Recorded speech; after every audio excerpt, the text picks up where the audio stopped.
My name is Renison Jeffrey, and this is the Workers' Rights Platform. We are broadcasting live from the Workers' Rights Studio. Now, an interesting turn of events would have taken place coming straight out of South Africa.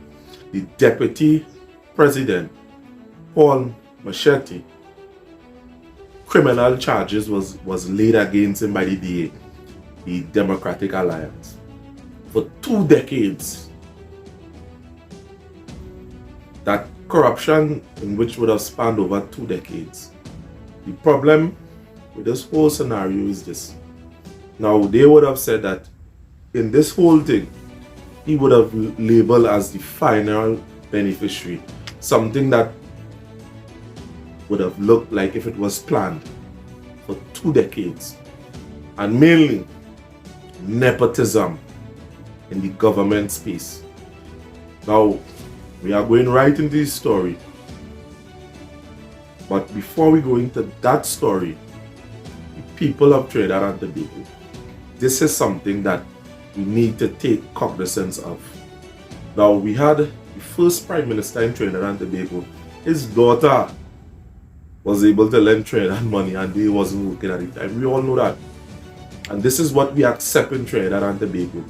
Ministers on both sides are the feds, PNM, UNC, that unfortunately would have done something wrong to the people.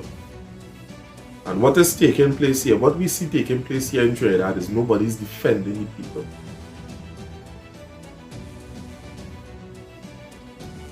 What is governmental rental, that is all over. Instead of one party decide to stop, next the party who calling it out decide to join in on it. And this is what is taking place. We have the money to build buildings. Why we not the money to stop renting? And this is what is going on in Trinidad and Tobago. Now we are going into this unforeseen, this twisted, these events in which we're not reinventing the wheel here in Trinidad.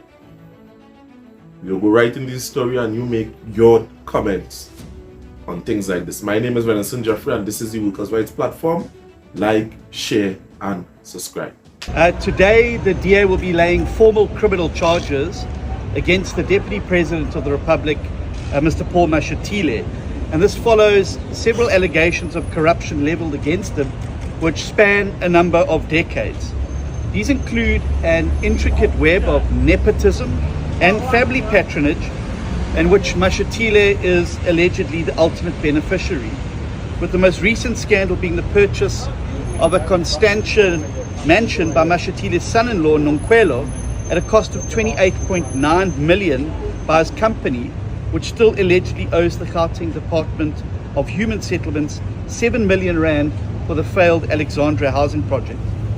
The DA has also submitted a formal complaint to Parliament's Joint Committee on Ethics and Members' Interest for a breach of the Code of Conduct by Machete, for failure to disclose registrable interests, or for willfully or negligently providing the registrar with incorrect or misleading details.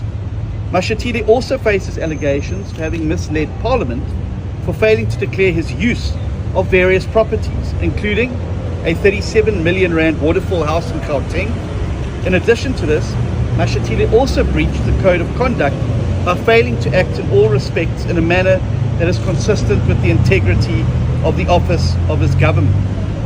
Given that the appointment of the Deputy President, is entirely at the discretion of the President himself, the DA last week submitted a dossier of the allegations to the Presidency. We gave the President until SONA to make an announcement in regard about what he intended to do with these serious allegations.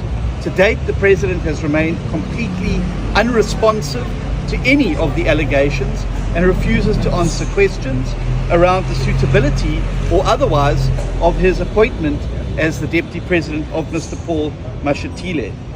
It comes as no surprise to us that the President has once again failed to act against members of his own party who are facing these particular serious charges. Follows the fact that 97 members of his party, including members of the executive, who were named in the Zondo Commission report, remain in office without any consequences for the acts of omission and commission, whilst they were entrusted with acting in the best interest of the people of South Africa, but instead chose to line their own pockets or to benefit their own networks around this particular issue. I want to pay tribute this morning as well to the brave journalists at News 24 and other news outlets who have doggedly pursued this particular matter. News 24's series called Mashatile Unmasked has traced the money, it has followed the connections in various locations, and I think has done exceptional work in bringing this matter to the public's attention. Just as the work of Woodward and Bernstein in the United States was instrumental in exposing the Watergate scandal, so too should the work of journalists in South Africa not be ignored. And that is why we are taking the next step today by laying criminal charges. In addition to this, we are seeking an appointment with the Hawks, who are already involved in an investigation into several other matters relating to the Deputy President, and we will seek to supplement their particular case with the matters that we've outlined in a charge sheet. We've converted all of the allegations that emerge from the journalists' expose of the Deputy President, but also some of the work that we've been doing around getting to the bottom of some of these things that have happened. And these have now been turned into a formal charge sheet, which will be lodged with the SAPS. We believe that it is in the interests of South Africa for the President Ramaphosa to break his silence about his deputy. He cannot continue to act as if nothing is wrong and everything is all right. This is a huge scandal that is enveloping the presidency. You cannot stand before the nation at a State of the Nation address and talk about combating corruption and getting to the bottom of graft and eliminating state capture in the country, when the very person occupying the office across from you at the Union Buildings has himself got the serious cloud over his head, and that 97 of your own colleagues remain without any consequence for the exposure and the incredible work done at the Zondo Commission to get to the bottom of state capture. If we want to root out corruption and maladministration in South Africa, and we want a clean government, well then we need to be committed to it, not just talking about it, but doing it. Are you ready to elevate your driving experience? Then Nigel and Khan's Auto are where your dream car awaits you. Good afternoon, folks. My name is Sheldon Khan, and this afternoon I'd like to introduce you all to our Nissan Caravan MV350 2017 model. For finance option, we're offering this vehicle at 16,000 down, 1,900 a month. Yes, folks. If you want to do that grocery work, you know, that kind of thing, or you want to carry the family on a weekend, all that kind of thing is very optional. It's a Nissan vehicle, so you're getting parts readily available. You know Nissan, Trinidad love Nissan, right? As I said again, the finance option on the vehicle is $1,900 down for 6 years. Everybody in Trinidad love this vehicle right now. Everybody in Trinidad like Nissan, but you know that, right? This vehicle is selling really, really fast. And if you want further information as to how to get one, the details, please call us at 785-3882, and I will be happy and very willing to assist you. And from me and Khan and Nigel Autos, let me wish you all the very best for the new year. Again, my number is 785-3882. That's 785-3882.